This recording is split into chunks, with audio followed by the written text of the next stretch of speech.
পাকিস্তান আমলে ছিল NSF, national student front.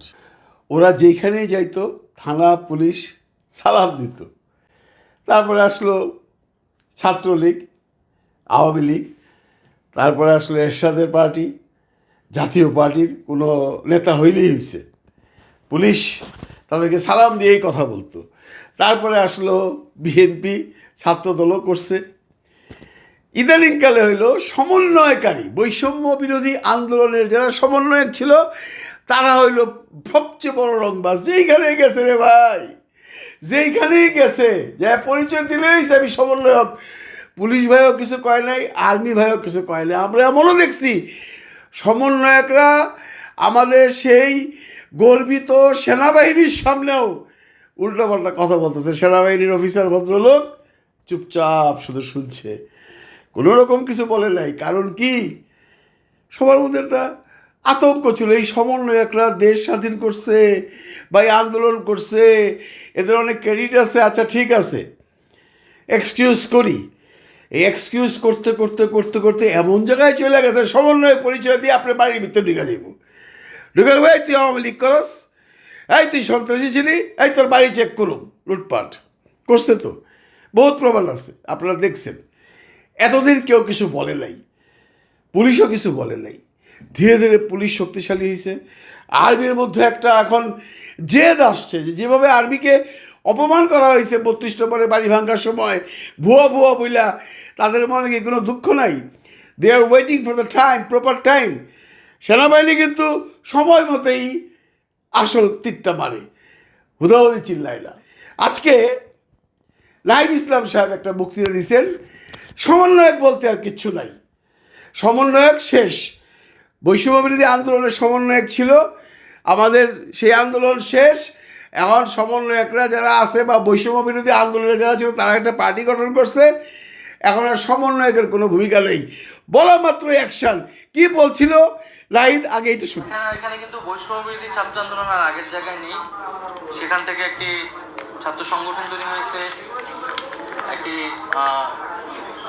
বৈষম্য বিরোধী ছাত্র আন্দোলন এবং নাগরিক কমিটির থেকে রাজনৈতিক দল তৈরি হচ্ছে। ফলে বৈষম্য বিরোধী বা সমন্বয়ক যে পরিচয়, সেই পরিচয়টা কিন্তু এখন আর এক্সিস্ট করে না সেই অর্থে।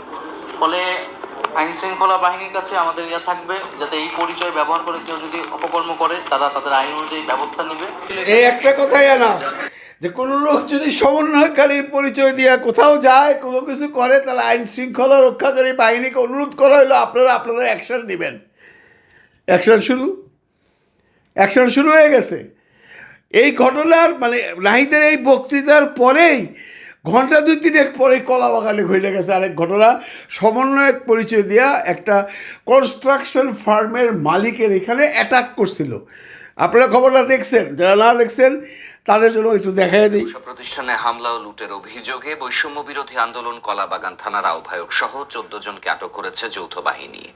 শুক্রবার রাতে রাজধানীর রাসেল স্কোয়ারে এই ঘটনা ঘটে বলে জানিয়েছেন কলাবাগান থানার ভারপ্রাপ্ত কর্মকর্তা মোহাম্মদ মুক্তারুজ্জামান। জানান যৌথ বাহিনী তাদেরকে আটকের পরে কলাবাগান থানায় হস্তান্তর করে। জানান বৈষম্য বিরোধী ছাত্র আন্দোলনের কলাবাগান থানার আহ্বায়ক সালাউদ্দিন সালমান সহ বিভিন্ন পদে 14 জনকে আটক করা হয়। এই জিনিসটা আর আগে করতে পারতো না, এই জিনিসটা আর আগে বলতে পারতো না। এই যে কিছু মানুষ এফেক্টেড হইলে বিগত দিনগুলোতে, এইটা কেন হইল? যে ঘোষণাটা আজকে দিল, দলও তো গঠন করছে প্রায় 7 দিন আগে, তখনই বলে দিত যে আর কোনো সমন্বয়কের কোনো অ্যাক্টিভিটিস নাই, একদিনেই অ্যাকশন চেঞ্জ। এবং আমি শিওর এরপর থেকে যেখানে সমন্বয়কের নাম বললে কোনো কিছু করতে যাইব, পুলিশ আসতে হইব না, পাবলিক ধরে পিটাইব। এইটাই দরকার ছিল। এই সমন্বয়ক বা বৈষম্য বিরোধী আন্দোলনে যারা জড়িত ছিলেন তাদেরকে আমরা মাথায় রাখি। তাদের জন্য আজকে এই অবস্থা। বাংলাদেশের একটা নতুন দিক নির্দেশনা পেয়ে দেশ চলতেছে। তারা যদি রক্ষক হয়ে ভক্ষক হয়ে যায় তাহলে তো দেশ চলবে না। আপনারা কী অশান্তিতে ছিলেন বা আমরা কী অশান্তিতে আসি, এখনও পাবলিকলি কথা বললে বোঝা যায়। একটা মানুষের সন্তুষ্ট না, একে তো জিনিসপত্রের দাম বেশি, তারপরে এসে এই সমস্ত অত্যাচার অনাচার, মানুষের বাড়িতে ঢুকে যাওয়া, সমন্বয়ক পরিচয় দিয়া, থানা নাই, পুলিশ নাই, আর্মি নাই, নিজেরা যা চেক করতেছে, কাহাতক সহ্য হয় ভাই? এখন যদি মানুষ একটু স্বস্তির নিঃশ্বাস ফেলে, আমি নাহিদ বা এই এনসিপির যারা আছেন তাদেরকে বলবো, আপনারা আপনাদের যারা আছে তাদেরকে এখনও সময় আছে, আটকায়া দেন, বলেন যে এইগুলা বাদ দাও, সমন্বয়ক হইছ, বৈষম্য বিরোধী আন্দোলন করছো, দেশের জন্য কাজ করো। এদেরকে যদি এইভাবে ধরা হয় তাহলে এরপরে নিশ্চয়ই বিএনপিরও যারা আছে বা অন্যান্য দলের যারা আছে তারাও নিশ্চয়ই সাবধান হবেন। এবং বিএনপির থেকেও এরকম একটা ভাষণ আসা উচিত। আমি তারেক রহমানকে অনুরোধ করব, আপনি একটা ভাষণ দেন যে আমার দলের কেউ যদি কোথাও কোনো আমাদের নাম ভাঙিয়ে কোনো কিছু করে সাথে সাথে অ্যারেস্ট করেন। যদি অ্যারেস্ট করা হচ্ছে, সমন্বয়কদের তো অ্যারেস্ট করতো না, কিন্তু বিএনপির অনেকে অ্যারেস্ট করছে। আমরা সেই গুলশানাও দেখছি কি চালক সমিতির কার্যালয় নিয়ে গেছে জাতীয়বাদী দলের, তাদেরকে অ্যারেস্ট করতো, কিন্তু সমন্বয়কদের তো করতো না, এখন তো করবে। বিএনপিকেও এখন তার ওয়ার্কারদের বলতে হবে যে দেখো, আমরা কিন্তু তোমরা যদি কোথাও কোনো অপকর্ম করে বিএনপির নাম বলো, আমরা কোনো রকম সাহায্যের হাত বাড়াবো না। তোমাদেরকে সরকার বা আইন যে শাস্তি দিবে, তারপরেও তোমাদেরকে দল থেকে এখনই বহিষ্কার করে দিলাম। যদিও তারা বহিষ্কার করতেছে, এখনও লাগে 2-3 হাজার করে ফেলছে, আরও করবে। কিন্তু সমন্বয়কদের এই যে থাবারলা দিল পুলিশ, এর জন্য পুলিশ ভাইকে, যৌথ বাহিনীকে, র্যাবকে, আর্মিকে ধন্যবাদ।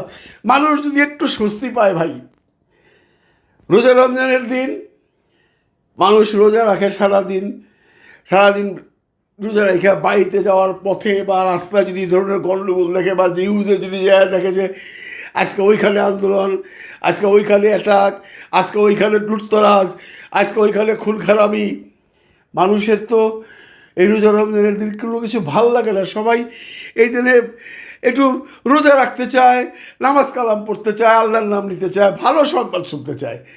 কিন্তু আমাদের কিছু দুষ্ট প্রকৃতির মানুষ, বিভিন্ন দলের, আমি কোনো এক দলকে বলছি না, বিভিন্ন দলের, এরা এমনভাবে দেশটাকে অস্থিতিশীল করছে, করার পরে বলতেছে ইউনূস অথর্ব সরকার, বা এই যে আমাদের স্বরাষ্ট্র উপদেষ্টা, ওনাকেও সবাই অথর্ব বলতেছে। আপনি এই হার্ড লাইনে আরও আগে গেলেন না কেন?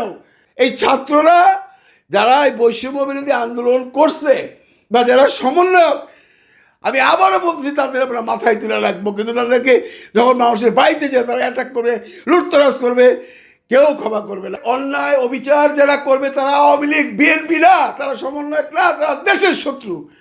মানুষ তখনই খুশি হবে যখন আপনারা কারো কোনো কথা শুনবেন না, অন্যায় করবে অ্যারেস্ট করবেন, একটুও ছাড় দিবেন না। তাহলে দেখবেন পুলিশ ভাইরা তাদের যে সেই শক্তি আবার ফেরত পাবে, তাদের মনোবল ফেরত পাবে, দেশে শান্তি আসবে, মানুষ সুখে শান্তিতে থাকবে। ইউনূস সরকার যতদিন আছেন তার প্রতি মানুষের একটা সিম্পেথি থাকবে।